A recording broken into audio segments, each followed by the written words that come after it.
Hello students, आज हम 10वीं class mathematics board of Rajasthan द्वारा जारी किया गया मैथमेटिक्स का मॉडल पेपर हल करेंगे। आप ध्यान में रखें कि मैथमेटिक्स में 4 सेक्शन एनुअल एग्जाम में आएंगे, ए, बी, सी और डी, जिसमें से ए सेक्शन जो है वो आप लोगों के लिए सबसे महत्वपूर्ण सेक्शन है, क्योंकि इसमें पहली बात तो यह है कि बहुत ही छोटे क्वेश्चन, ऑब्जेक्टिव टाइप क्वेश्चन और फिल इन द ब्लैंक्स इसमें शामिल किए गए हैं। दूसरी महत्वपूर्ण बात यह है कि यह सेक्शन अकेला ए सेक्शन 30 मार्क्स का दिया है, जिसमें 3 क्वेश्चन शामिल किए गए हैं। तो पहला क्वेश्चन जो होगा वो ऑब्जेक्टिव टाइप क्वेश्चन का होगा, दूसरा क्वेश्चन जो है वो फिल इन द ब्लैंक्स का है, और तीसरा question very short answer type question है। इसलिए ये सेक्शन हमारे लिए बहुत ही महत्वपूर्ण है। इजी भी है, महत्वपूर्ण इसलिए है कि इसका स्कोर बहुत ज़्यादा है। दूसरी बात, इसमें छोटे क्वेश्चन में ज़्यादा टाइम नहीं लगता और पूरे अंक, पूरे मार्क्स आने की पूरी संभावना रहती है। इसलिए मैं एक एक क्वेश्चन को आप लोगों के सामने हल करूंगा।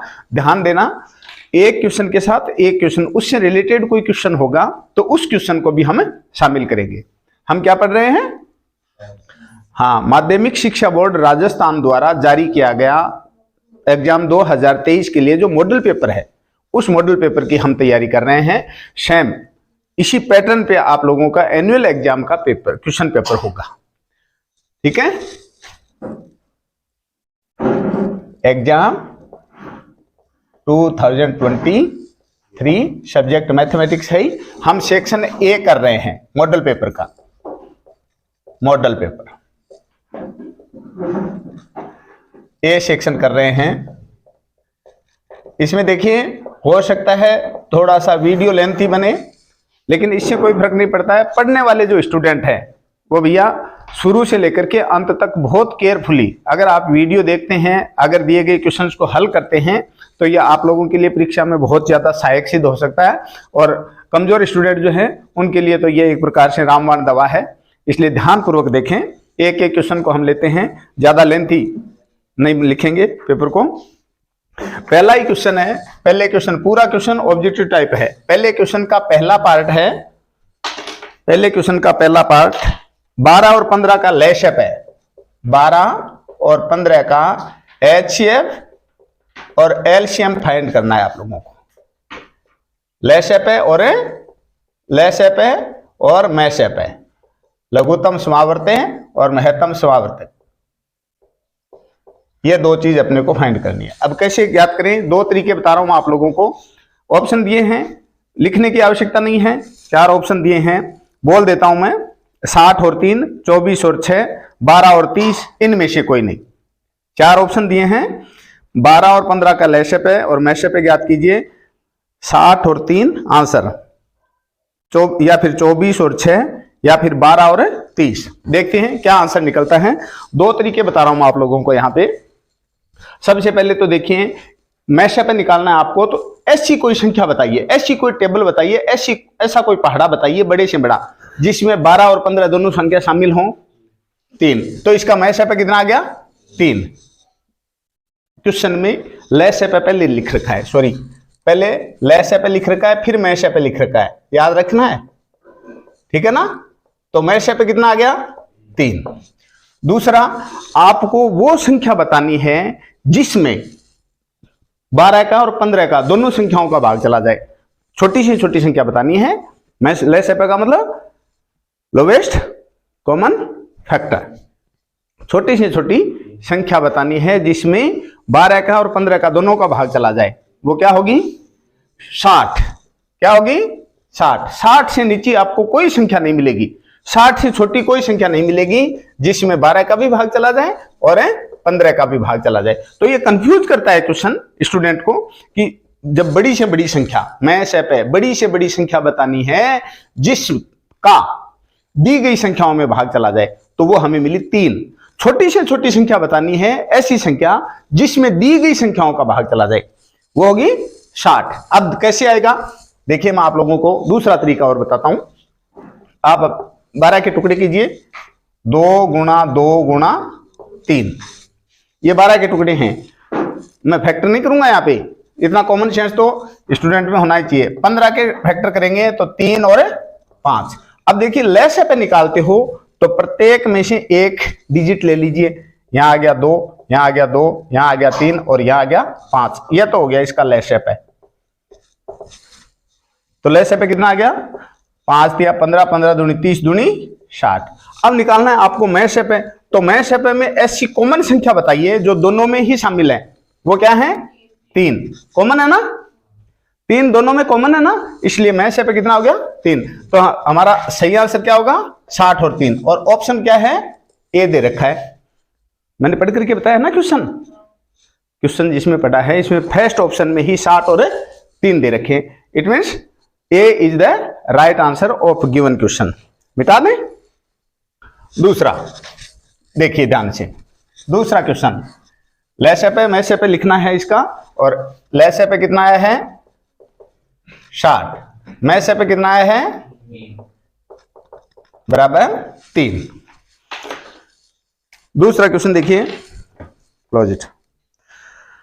बहुपद दूसरा क्वेश्चन, चलो मैं बाद में मिटा दूंगा। बहुपद 3x square plus 4x minus 2 के शून्यंकों की संख्या कितनी होगी। शून्यंक कितने होंगे, यह क्वेश्चन है। शून्यंक ऑप्शन दिए इसने 1, 2, 0, इनमें से कोई नहीं। 1, 2, यह आप लोगों को ध्यान में रखनी चाहिए कि जो इक्वेशन दे रखी है उस इक्वेशन में जो सबसे बड़ा घात है, सबसे बड़ी घात है, वही उसका आंसर है। यह सेकंड एक्सरसाइज का क्वेश्चन है। शून्यंकों की संख्या बतानी है तो सबसे बड़ी घात कितनी है एक्स स्क्वायर है।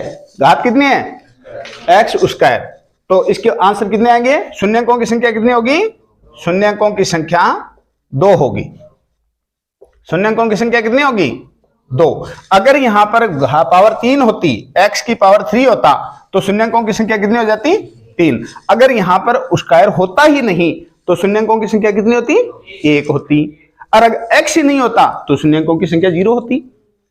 कॉमन सेंस की बात है। यहां पर आप घात देखिए, साधारण सा क्वेश्चन है।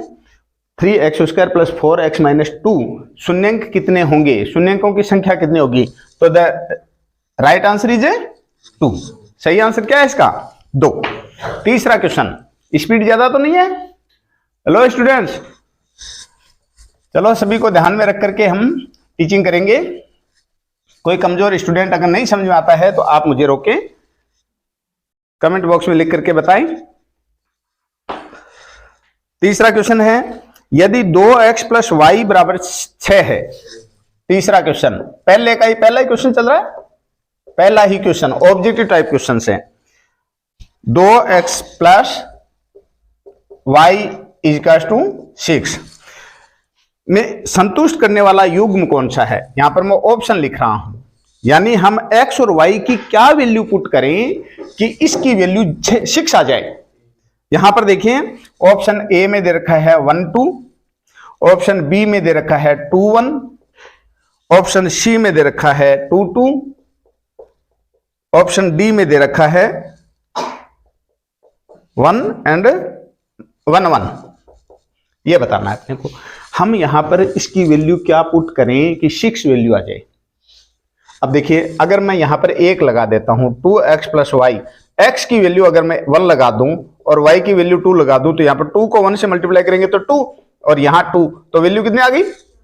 इसका मतलब यह संतुष्ट नहीं करता है, यह हमारी इक्वेशन को संतुष्ट नहीं करता है। दूसरा, अगर 2 1 लगाएं, अगर x की जगह पर 2 लगाएं, y की जगह पर 1 लगाएं तो यहां पर 4 प्लस 1 इजकल्स टू 5। इसका मतलब यह भी इसको नहीं करता। तीसरी संख्या देखिए 2x plus Y equals to 6। अब देखिए x की जगह पर 2 लगाएं तो 2 इंटू 2 प्लस वाई की जगह पर भी 2 लगा दें तो ये कितने आ गए 4 plus 2 equals to 6। It means यह हमारी इक्वेशन को संतुष्ट बैलेंस करता है या नहीं करता। तो सही आंसर क्या होगा सी। क्वेश्चन समझ में आया है अच्छे से। चलो ठीक है, ओके। नेक्स्ट क्वेश्चन केयरफुली सुनिए भाई, केयरफुली देखें। अगर कोई बीच में ड्रॉप करता है तो ये हमारे लिए अच्छी बात नहीं होगी और उस स्टूडेंट के लिए भी ठीक नहीं रहेगा। अच्छा, बीच में एक क्वेश्चन छूट गया भाई, तीसरा। चलो हम उसको चौथे के रूप में लेते हैं। मूल बिंदु के निर्देशांक कितने हैं? मूल बिंदु के निर्देशांक, what will be the origin of the graph? मूल बिंदु के निर्देशांक कितने होंगे? मूल बिंदु के निर्देशांक बताने हैं अपने को। इसमें लिखा है इसने, मूल बिंदु के निर्देशांक तो 0 0 ही होते हैं, बताने की क्या आवश्यकता है, हम जानते हैं सब। मूल बिंदु ये होता है ना ग्राफ में, जहां x अक्ष और y अक्ष दोनों आपस में मिलते हैं, वो मूल बिंदु होता है। और उसके निर्देशांक, हाँ, कोऑर्डिनेट्स क्या होते हैं? 0 0 होते हैं। कहां कंफ्यूजन है इसमें? Have you any difficulty? चलो पांचवा क्वेश्चन देखिए, क्वेश्चन नंबर 5। समीकरण ए एक्स उस्कायन, समीकरण A X square plus B X plus C equals to 0, यह है। A is not equal to 0, A is not equal to 0। तो आगे इसने लिखा है मूल वास्तविक नहीं होंगे। क्या नहीं होगा? मूल वास्तविक नहीं होंगे। मूल वास्तविक नहीं होंगे, यह कंडीशन लिखनी है अपने को। तो यहां पर 3 कंडीशन है, मैं तीनों कंडीशन लिख रहा हूं। परीक्षा में कोई सी भी कंडीशन आ सकती है। 3 कंडीशन ये हैं। पहली है B square minus 4ac equals to 0। B square minus 4ac is greater than 0 and B square minus 4ac less than 0। इसका क्या मतलब हुआ? बी स्क्वायर माइनस 4ac की वैल्यू अगर 0 के बराबर है तो 2 समान मूल आएंगे। 2 समान मूल आपके आंसर होंगे। 2 समान मूल, ठीक है। 2 समान और वास्तविक मूल, समान व वास्तविक मूल आप लोगों को लिखना है। इक्वल एंड रियल 0 निकलेंगे इसके। बी स्क्वायर माइनस 4ac अगर 0 से बड़ा है, ग्रेटर देन 0, देन क्या होगा? 2 वास्तविक, लेकिन वास्तविक व भिन्न मूल होंगे। क्या होंगे? अलग अलग। 2 0 निकलेंगे और दोनों की वैल्यू अलग अलग होगी। समझ गए? तीसरी कंडीशन यह है कि अगर बी स्क्वायर माइनस 4ac 0 से भी छोटा है तो कोई मूल नहीं होगा। कोई मूल नहीं। इसने क्या कहा है अपने को क्वेश्चन में? B square minus 4 X square plus B X plus C equal to 0 अगर हो तो मूल वास्तविक नहीं होंगे। इसकी क्या है? मूल वास्तविक नहीं होंगे। इसकी क्या कंडीशन है? ये 3 ऑप्शन दे रखे हैं आपको, ए, बी, सी और डी, कुछ नहीं। तो कौन सा सही होगा? इसने क्या लिखा है? मूल वास्तविक नहीं होंगे। क्या होगा? कौन सा ऑप्शन सही होगा? सी सही होगा। इसमें कोई वास्तविक मूल उसका नहीं निकलेगा। नहीं समझ में आया? 3 कंडीशन दे रखी हैं। A X square plus B X द्विघात समीकरण है ये, और द्विघात समीकरण की ये कंडीशन है कि अगर बी स्क्वायर माइनस 4ac 0 से बराबर है तब तो 2 समान और वास्तविक मूल होंगे।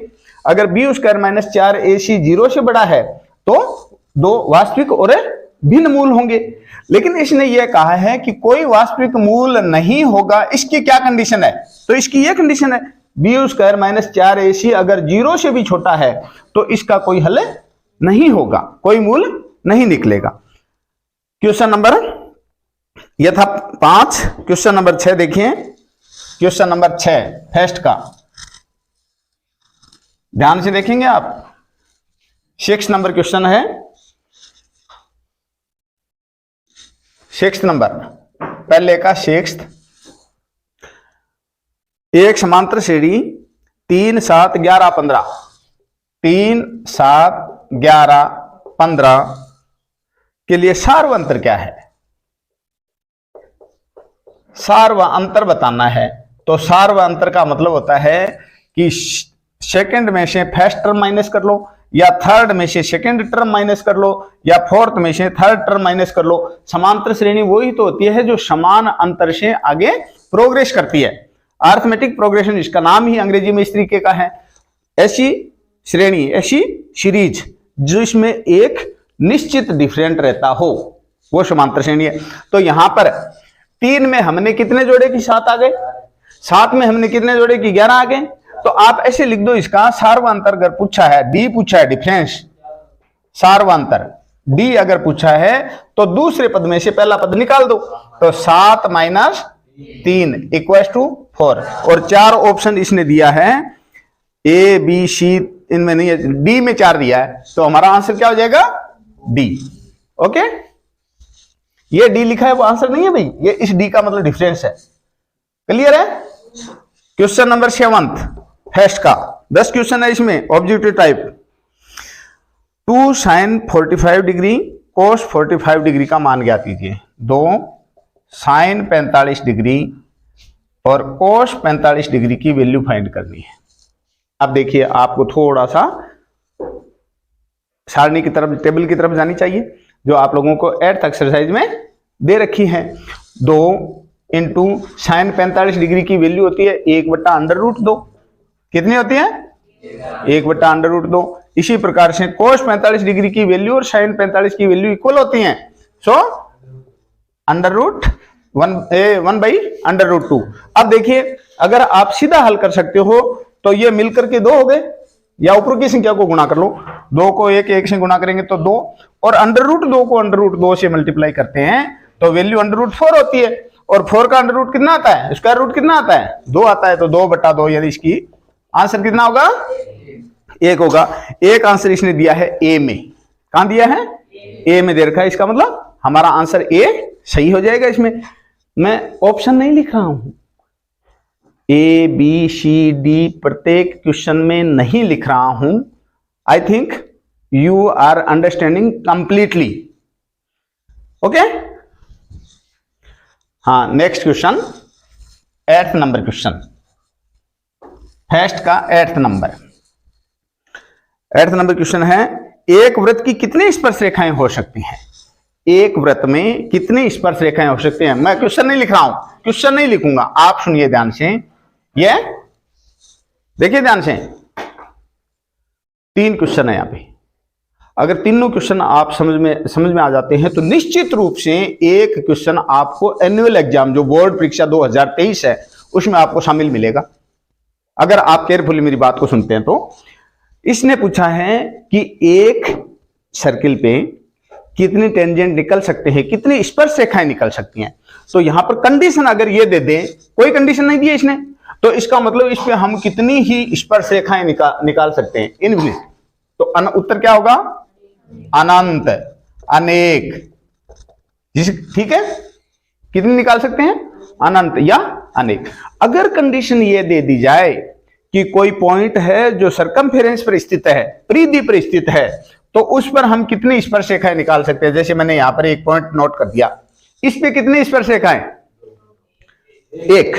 परिधि पर अगर, सरकमफेरेंस पे अगर पॉइंट पहले से ही लगा हुआ है, तो उस पर हम एक ही टेंजेंट निकाल सकते हैं, एक ही स्पर्श रेखा निकाल सकते हैं। अगर आपको यह कह दिया जाए कि सर्किल से आउटसाइड कोई पॉइंट है, यहां जैसे पॉइंट दे दिया, और इससे कितनी स्पर्श रेखा निकाल सकते हैं, तो याद रखना है कि आउटसाइड कोई भी पॉइंट होगा, उससे हम केवल और केवल 2 स्पर्श रेखाएं निकाल सकते हैं। How many tangent we get, कितनी, हाँ, अगर आउटसाइड है पॉइंट तो कितनी, 2। और अगर सर्किल के अंदर कोई पॉइंट है तो हम कितनी स्पर्श रेखा निकाल सकते हैं, कोई स्पर्श रेखा नहीं निकलेगी, क्योंकि जो भी हम यहां पर लाइन खींचेंगे वो इस सर्कल को चीर देगी, बांट देगी, इसलिए उसको हम स्पर्श रेखा नहीं। स्पर्श रेखा तो वही होती है जो सर्किल को स्पर्श करके आगे निकल जाए। ठीक है, यहाँ घुग्गू की नहीं ना बैठे, थोड़ा सा यहाँ चेहरे पर स्माइल भी होनी चाहिए, चेहरे पर यहाँ मतलब यहाँ मन लागना चाहे कि वास्तव में स्टूडेंट्स के बात सगली समझ में आ रही है। तो इसका ऑप्शन क्या होगा? सीधा क्वेश्चन ये था कि एक वृत्त पर कितनी स्पर्श रेखाएं खींची जा सकती हैं? अनंत। अगर परिधि पर बिंदु है तो 1, अगर परिधि से बाहर है तो 2, और अंदर है तो कोई। बस ये कंडीशन ध्यान में रखनी है आपको। नेक्स्ट क्वेश्चन, वृत्त का क्षेत्रफल ज्ञात करने का सूत्र क्या है? बड़ा इजी क्वेश्चन दिया है, देखिए ध्यान से। पाई आर स्क्वायर, ये तो हो गया वृत्त का क्षेत्रफल, हो गया ना। तो इसी से मिलता जुलता मैं एक क्वेश्चन और बता दूं जो इसमें है, 2 पाई आर, यह वृत्त की परिधि हो गई। क्या हो गई? वृत्त की परिधि। कोई भी क्वेश्चन आपसे परीक्षा में पूछ सकता है। यहां पर क्षेत्रफल का दिया है तो परिधि का पूछ सकता है। हम तो एक बेस तैयार कर रहे हैं, एक लाइन तैयार कर रहे हैं कि बोर्ड का पेपर का पैटर्न क्या होगा और हमें किस तरीके से हल करना है। तो ये 3 फॉर्मूले हैं आपके 12th जो एक्सरसाइज है उसमें। एक पूछ सकता है आपसे वृत्त त्रिज्या खंड का क्षेत्रफल, तो पाई आर थीटा बटा 180, या फिर इसी को हम ऐसे भी लिख सकते हैं 2 पाई आर थीटा बटा 360। ठीक है, यह किसका है? त्रिज्या खंड का। ये 3 सूत्र हैं जो आपके इस एक्सरसाइज में से त्रिज्या खंड का क्षेत्रफल, त्रिज्या खंड की लंबाई है भाई, त्रिज्या खंड की लंबाई, और त्रिज्या खंड का क्षेत्रफल अगर निकालना है तो आपको लगाना पड़ेगा पाई आर स्क्वायर थीटा बटा 360। यह है त्रिज्या खंड का क्षेत्रफल। ये 4 फॉर्मूलाज हैं जो आप लोगों को मेमोराइज करने चाहिए निश्चित रूप से। एक फॉर्मूला, क्योंकि ऑब्जेक्टिव टाइप क्वेश्चंस हैं, शॉर्ट टाइप क्वेश्चंस हैं, और वो भी कितने हैं? 30 हैं, 30, समझ गए। और 30 क्वेश्चन को हम करें, समय बचता है और नंबर अच्छे आते हैं, स्कोर बढ़ता है। तो 30 में से अगर 30 नंबर आ गए तो नेक्स्ट जो पेपर है आगे वाला बी, सी और डी सेक्शन, उसमें अगर अच्छी पकड़ है तो हम अच्छा स्कोर अर्जित कर सकते हैं। क्योंकि ये इंपॉर्टेंट केवल इतनी बात नहीं है कि हमें एक पेपर आता है, सबसे इंपॉर्टेंट बात यह होती है कि हम पेपर को समय पर अटेम्प्ट कर पाए। विद्यार्थी के ये भी एक प्रॉब्लम रहती है कि सर मैं पूरे पेपर की पूरे पेपर को हल करने का मुझे नॉलेज था, या all questions I can solve but I have no time. ऐसी स्थिति में भैया उसको टाइम कहां से मिलेगा?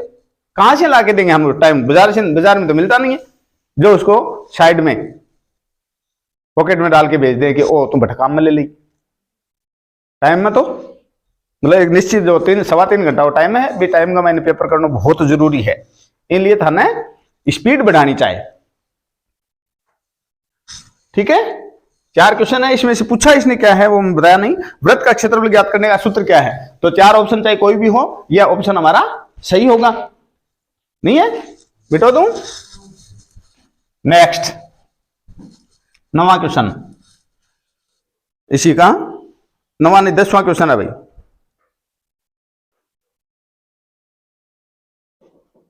10वां क्वेश्चन है, यदि एक बेलन की ऊंचाई 11 सेंटीमीटर है, यह एक बेलन है, क्या है? यह एक बेलन है, और इसकी हाइट दी है इसने 11 सेंटीमीटर। कितनी है? 11 सेंटीमीटर। और वक्र पृष्ठ का क्षेत्रफल, लेटरल सरफेस एरिया दिया है, वक्र पृष्ठ का क्षेत्रफल दिया है, वक्र पृष्ठ का क्षेत्रफल दे दिया। कितना? 968 ये दे दिया सेंटीमीटर स्क्वायर, और यह ऊंचाई दे दी। और इसने पूछा है कि त्रिज्या कितनी होगी, क्या होगी? तो मैंने आप लोगों को एक दिन पहले बताई थी, वृत्त की एक्सरसाइज बता रहे थे हम उस समय। तो आप लोगों को यह ध्यान में रखना चाहिए कि यहां इसने दिया क्या है? वक्र पृष्ठ का क्षेत्रफल दिया है, और यहां पर इसने ऊंचाई दे दी, त्रिज्या पूछ ली। तो यहां पर आप सूत्र लगा दीजिए ना, 2 पाई आर एच, ये वक्र पृष्ठ का क्षेत्रफल ज्ञात करने का फॉर्मूला है। और यहां पर वैल्यू दे रखी है 968, तो यहां पर वैल्यू रखते जाओ आप, 2 × 22/7 × r हमें फाइंड करनी है। h इसने 11 दे दिया, इक्वल टू 968। अब r फाइंड करेंगे ना, तो इसमें इन संख्याओं की जो r के साथ में संख्याएं दे रखी हैं, इनसे हम डिवाइड कर देंगे। 9, 6, 8 डिवाइड बाई 2 इंटू 22/7। 7 को यहां भेज दूं, 22 के नीचे जो 7 है, थर्ड नंबर जो है उसको हमें ऊपर भेजते हैं, इंटू 11। ये लो, अब काट लो इसको, जो कटता है 22 से काट दूं क्या इसको, सीधा कट जाएगा 22 से। 22 से इसको काटेंगे तो 22 4 जा 88, रिमाइनिंग कितना बच गया 8, और फिर आ गया 22 4 जा 88, तो 44 बार कटेगा ये। और 11 से इसको काटेंगे तो 4 टाइम, और 2 से इसको कट करेंगे तो कैंसिल करेंगे तो कितने आ गए 2। तो r इक्वल टू कितना हो गया 14, कितना 14, 2 इंटू 7 कितने लगे 14 सेंटीमीटर। इसमें 14 सेंटीमीटर आंसर दे रखा है इसने डी ऑप्शन में। किस में दे रखा है, ए में 10 दिया है, बी में 11 दिया है, सी में 12 दिया है, और डी में 14 दिया है। तो हमारा आंसर क्या हुआ डी। ओके, क्लियर है बात। अब है 12वां क्वेश्चन, बंटन, मिटा रहा हूं मैं इसको, चलो मैं यहां लिख देता हूं, बाद में मिटा देंगे। 7 4 5 3, 7 4 5 3 4, 5 3 4 1 2, 7 4 5 3 4, 7 4 5 3 4 3 4। कंफ्यूज हो गया मैं, क्या लिख दिया और क्या नहीं लिखा, मिलाइए भाई। 7 4 5 3 4 3 4 1 2, 4 1 2, ये 3 4 खा गया मैं, 3 4 1 2, 3 4 1 और 2, इतनी चीज हम खा गए। हाँ, तो यहां पर इसने पूछा है बहुलक, क्या पूछा है का बहुलक कितना है। बहुलक का मतलब है सीधा से अर्थ आ रहा है बहुल अंक, जो अंक सबसे अधिक बार आया है वो हमारा बहुल अंक है। बहुल अंक क्या है, देखिए 4 और 3 दोनों में से है, तो 4 3 टाइम आया है। कूल डाउन, धैर्य रखिए। हाँ, 4 3 बार आया है, 3 केवल 2 बार आया है। It means our right answer is 4। हमारा सही उत्तर क्या है 4 है, क्योंकि 4 3 टाइम आया है। Okay, clear. Last and final question, objective type questions का लास्ट क्वेश्चन है। एक पासे को एक बार फेंका जाता है। एक पासा है जिसकी कंडीशन क्या है, जिसमें हमारे सामने कितने रिजल्ट आएंगे। पासा है, इसका मतलब 1 2 3 4 5 एंड 6, ये 6 कंडीशन हमारे सामने आएंगी। इस 6 कंडीशन में से इसने पूछा है अभाज्य संख्या प्राप्त करने की प्रायिकता कितनी है। How many prime numbers are there in this table. Prime number कितने हैं, अभाज्य संख्या कितनी है, तो the smallest prime number is 2, 3 is also prime number and 5 is also prime number. 2 भी प्राइम नंबर है, 3 भी प्राइम नंबर है, 5 भी प्राइम नंबर है। तो कितने आ गए 3, कितने में से 6 में से। तो अब इन दोनों को काट लो, तो 1/2 इज योर आंसर। 1/2 दे रखा है इसने ए में, हमारा सही आंसर हो जाएगा। कोई दिक्कत। अब हम क्वेश्चन शुरू कर रहे हैं सेकंड। कौन सा, सेकंड क्वेश्चन। हाँ भैया, टाइम कितना हो गया 10 मिनट 28 मिनट। सॉरी भैया, वीडियो देखने वालों से मेरा निवेदन है कि कृपया वीडियो को बीच में ड्रॉप ना करें, क्योंकि ये आप लोगों के लिए मेहनत की जा रही है। अगर आप इसे बीच में ड्रॉप करके स्किप कर देते हैं या छोड़ देते हैं तो ये न केवल हमारे साथ धोखा है, बल्कि आप अपने आप के साथ भी धोखा कर रहे हो। इसलिए कृपया आप लोगों के लिए जो मेहनत कर रहे हैं उस मेहनत का पूरा फायदा उठाइए। हाँ, सेकंड क्वेश्चन है। हम 40 मिनट का वीडियो बनाएंगे, क्योंकि छोटे वीडियो टीचिंग के हो नहीं सकते। हम कोई चुटकुले या कॉमेडी नहीं कर रहे हैं जो 1 या 2 मिनट में पूरी हो जाए। टीचिंग चल रही है, बढ़िया शानदार चल रही है। जो कमेंट आ रहे हैं उनका रिस्पॉन्स हमें मोटिवेट करता है। दूसरा क्वेश्चन है, देखिए ध्यान से। दूसरे क्वेश्चन के यहां पर पार्ट दिए हैं इसने, 6 पार्ट दिए हैं। पहला क्वेश्चन है 3 + 2 √5 एक संख्या है, एक संख्या है, और दो ऑप्शन दिए हैं, प्रमेय या अप्रमेय। कौन सी संख्या है, प्रीमेय है या अप्रीमेय है, आप लोगों को बताना है। तो ये क्या है, अप्रीमेय संख्या है। क्या है, अप्रीमेय संख्या। आपको याद रखनी है कि अंडर रूट की संख्या जो है उसकी सही वैल्यू नहीं निकल पाती है, उसको हमें सही फ्रैक्शन के रूप में, सही बट्टा के रूप में या सही वैल्यू नहीं निकाल पाते, इसलिए इसको अप्रमेय कैटेगरी में शामिल करते हैं। सभी व्रत होते हैं, दूसरा क्वेश्चन है, इसको हमने क्या लिया है, सभी व्रत होते हैं। ऑल सर्किल्स आर, सभी व्रत होते हैं, इसने इतना लिखा है। क्या होते हैं, दो नाम दिए हैं इसने, एक तो दिया है सर्वांगसम। क्या दिया है, सर्वांगसम, और एक दिया है समरूप। क्या दिया है, समरूप। तो सर्वांगसम होते हैं या समरूप होते हैं, सर्वांगसम नहीं होते, समझ गए ना, ये सर्वांगसम नहीं होते, समरूप होते हैं, यानी रूप एक जैसा है। ये मैंने सर्किल लिया है, ये सर्किल लिया है, ये सर्किल लिया है, ये सर्किल लिया है। अब इनमें आपको पता चलता है क्या, ओ पोतो है, ओ बेटू है, ओ बाप है, ओ दादू है, सकलांगो रूप एक सो है। कौन के रूप सबका एक जैसा है, इसलिए ये समरूप हैं। सर्वांगसम का मतलब तो ये हुआ कि जितना बड़ा ये है उतना ही बड़ा ये है, इसके अंग जितने बड़े हैं उतने बड़े अंग इसके हैं। इसकी रेडियस अगर 3 है तो इसकी रेडियस भी 3 है। हम ऐसा मान सकते हैं क्या, तो रूप एक जैसा है, इसलिए ये समरूप है, सिमिलर है, ये बराबर नहीं है इनके सभी अंग, ठीक है। इसलिए हमारा क्या आंसर होगा, समरूप। सॉरी मैंने मिटा दिया, कोई बात नहीं।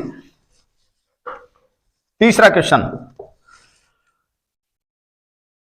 tan 30 डिग्री tan 60 डिग्री का मान कितना है। tan 30 डिग्री और tan 60 डिग्री की वैल्यू कितनी होती है, एक होती है भाई। का मान होगा, का मान होगा, कितना होगा यह आप लोगों को भरना है। यहां पर फिल इन द ब्लैंक्स दे रखा है, का मान होगा। अब देखिए ध्यान से, दोनों की वैल्यू पुट कर दें, कहां डिफिकल्टी है। एक क्वेश्चन पहले भी आया था sin 45 cos 45 का, सेम क्वेश्चन है। tan 45 की वैल्यू 1/√3 और tan 60 की वैल्यू √3। √3 से √3 को कैंसिल कर दिया तो वैल्यू कितने आ गई, 1 आ गई, बस। कहां प्रॉब्लम आ गई, क्लियर है बात। फोर्थ क्वेश्चन है इसका, वृत्त को स्पर्श रेखा और त्रिज्या के बीच का कोण होता है। वृत्त की स्पर्श रेखा व त्रिज्या के बीच कोण होता है, त्रिज्या के बीच होता है। कौन सा कोण होता है, अब देखिए आप लोगों को यह बात बताई हुई है कि ये एक सर्किल है और इसकी ये एक रेडियस है, और इस रेडियस पे हम जो भी टेंजेंट निकालेंगे वो टेंजेंट इसके साथ 90 डिग्री का एंगल बनाएगी। किसी कैसे भी खींच लो भले, अगर हम ऐसे खींच करके इसको इस तरीके से रेडियस लेते हैं और इस तरीके से अगर टेंजेंट निकालते हैं, स्पर्शरेखा निकालते हैं, तो ये भी यहाँ पर 90 डिग्री का एंगल है दोनों तरफ। इसलिए यहाँ पर सीधी सी बात है कि यहाँ पर राइट एंगल होगा। कौन सा, समकोण होगा। यहाँ पे क्या होगा, समकोण। सोचने की बात नहीं है, बहुत इंपॉर्टेंट क्वेश्चन है। हाँ जी बहन जी, नींद आ रही है कि है, छोड़ दिया, बंद कर दिया तो है। अरे ग्यारसी नाको क्या लगे को फेरे, स्कोर बढ़िया क्या बने को है भाई ग्यारसी।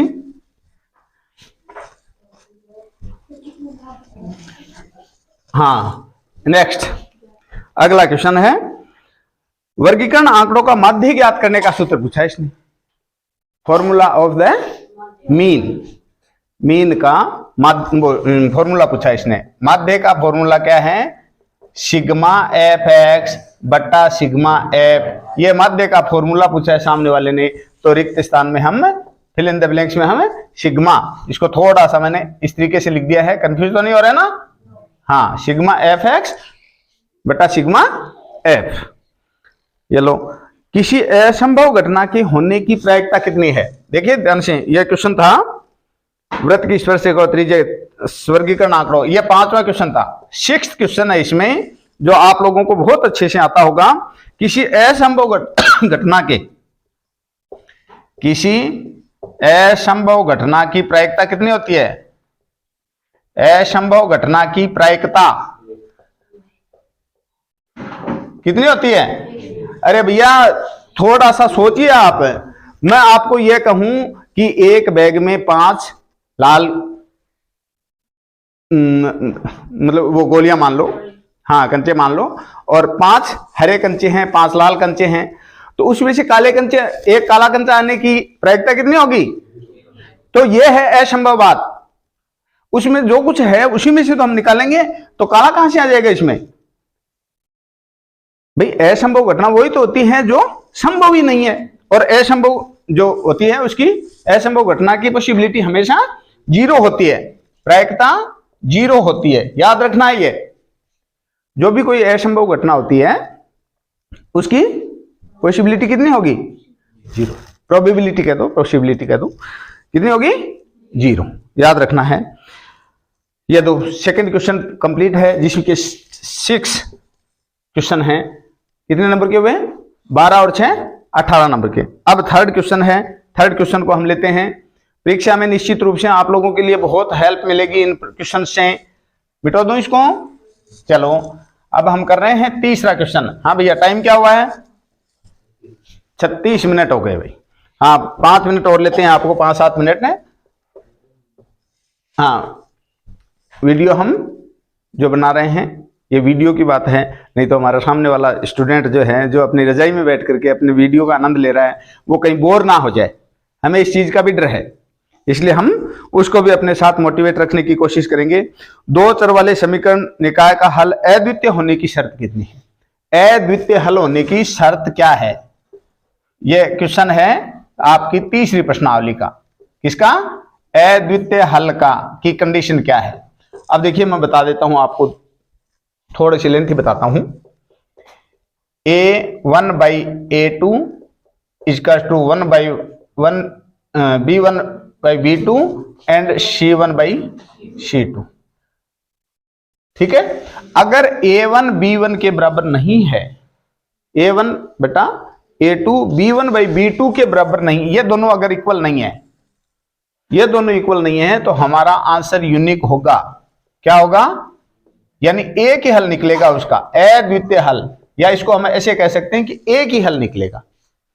ठीक है। अगर ये इस तरीके से है A1 by A2 equal to B1 by B2 but not equal to C1 by C2। अगर A1 A2 के, B1 B2 के, और ये दोनों इक्वल हैं और ये दोनों इक्वल नहीं हैं, तो कोई हल नहीं निकलेगा, कोई हल नहीं निकलेगा, दोनों समांतर लाइन चलेंगी। ओके। और अगर तीसरी कंडीशन ये है A1 by A2 equal to B1। Third question का नेक्स्ट पार्ट है, द्विघात समीकरण ax square plus bx plus c बराबर 0 के मूल ज्ञात करने का श्रीधराचार्य सूत्र लिखिए। आपको श्रीधराचार्य सूत्र लिखना है चौथी प्रश्नावली का। तो तीसरे क्वेश्चन का दूसरा पार्ट है ये। कौन सा? Second part of third question. Shridharacharya सूत्र पूछा है इसने, श्रीधराचार्य सूत्र। तो क्या होता है? Minus B plus minus B square minus 4ac by 2a, ये इसका फॉर्मूला है। याद रह जाएगी बात। Minus B plus minus B square minus 4ac का रूट और बट्टे में है 2a। साधारण सा क्वेश्चन है। उसके बाद इसका तीसरा पार्ट है, समांतर श्रेणी 2, 5, 8, 11 के 12 पदों का योग ज्ञात कीजिए। क्या करना है? 12 पदों का योग ज्ञात करना है।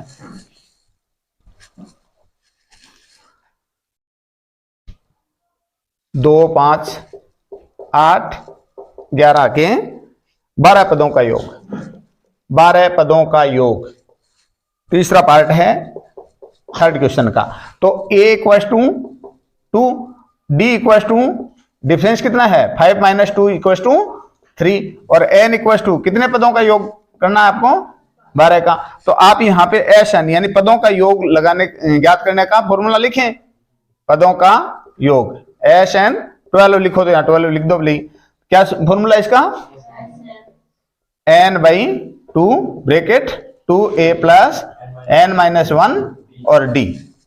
ये लो n में ये लिख लेता हूं, ठीक है। n की वैल्यू कितनी, 12/2, 2 इंटू a की वैल्यू 2 है, n कितना 12 -1 और d की वैल्यू डिफरेंस 3 है। ये हो गया 6, ये हो गया 4, दोनों को मल्टीप्लाई कर दो ना, और ये हो गया 12 में से 1 को माइनस करेंगे 11, 11 को 3 से प्लस करेंगे तो 33, ठीक है। अब 6 को 37 से मल्टीप्लाई कर दो, क्योंकि 33 में 4 जोड़ देंगे तो 37 हो गए। ब्रैकेट को हल कर लिया हमने पहले, 6 से मल्टीप्लाई करेंगे 4 18 22, ये लो 222, ये इसका आंसर हो जाएगा। क्लियर है। नेक्स्ट,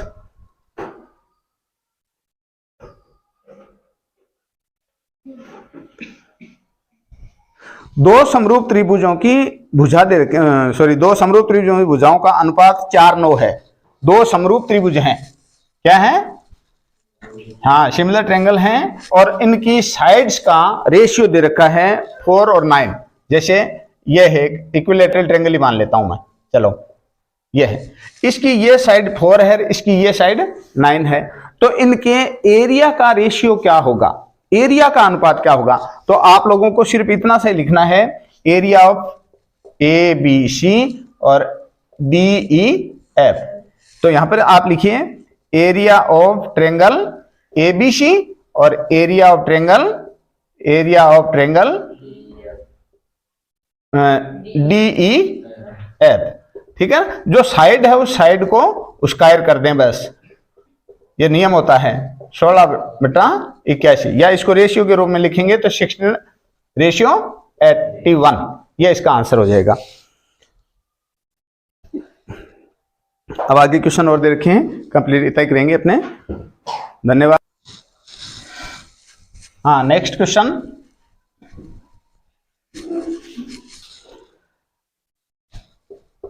सिक्स्थ पार्ट है, 9 sec square theta minus 9 tan square theta.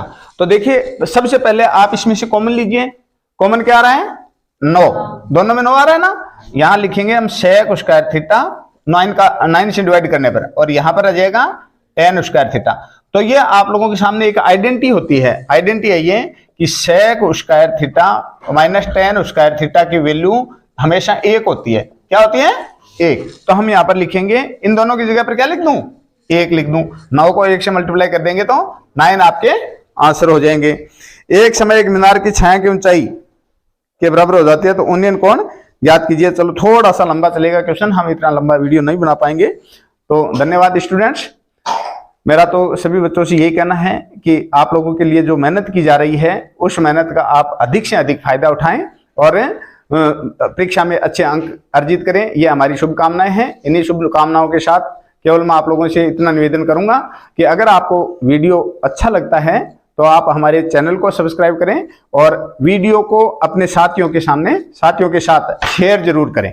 इससे हमें मोटिवेशन मिलता है और हम इस बात के लिए तैयार रहते हैं कि स्टूडेंट्स के हित के लिए हमें और ज़्यादा मेहनत करनी चाहिए और ज़्यादा वीडियो बनाने चाहिए। धन्यवाद स्टूडेंट्स। ओके।